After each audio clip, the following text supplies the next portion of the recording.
Start. महोदय, आज हमारे देश की दशा सभी देख रहे हैं।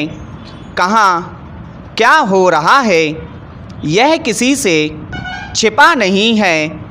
देश में बढ़ती हुई उपद्रव एवं अराजकता के लिए हमारे नेता ही जिम्मेदार हैं, क्योंकि वे ही समाज के आगे आगे पथ प्रदर्शन करते चलते हैं।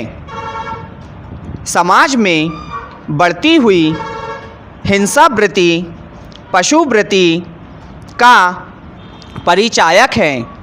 खेद की बात है कि बीते वर्ष 17 बार देश की सेना ने देश की रक्षा के लिए गोली चलाई। सेना देश की रक्षा करती है। आप सोचिए, जब सेना देश में ही देश की जनता के ऊपर देश की समस्याओं को हल करने के लिए गोली का इस्तेमाल करे, बल प्रयोग करे, तो देश की क्या दुर्दशा होगी।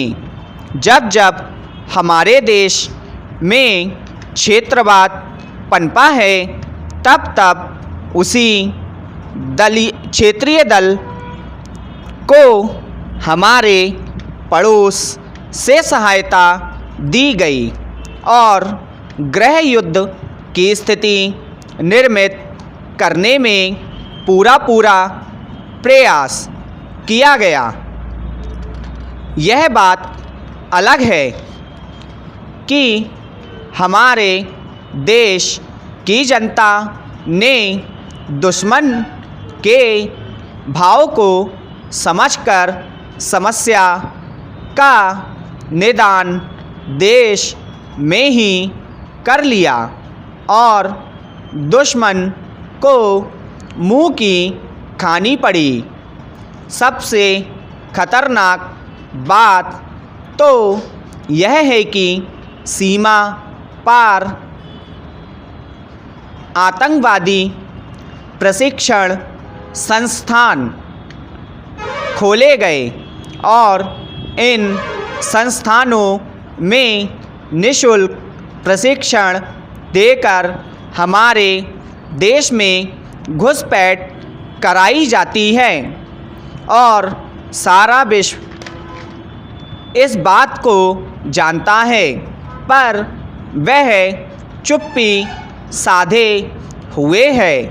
अगर यह सिलसिला चलता रहा और देश की रक्षा में कमी की रफ्तार इसी तरह से बढ़ती गई, तो वह दिन दूर नहीं है जब इस देश का दिवाला निकल जाएगा।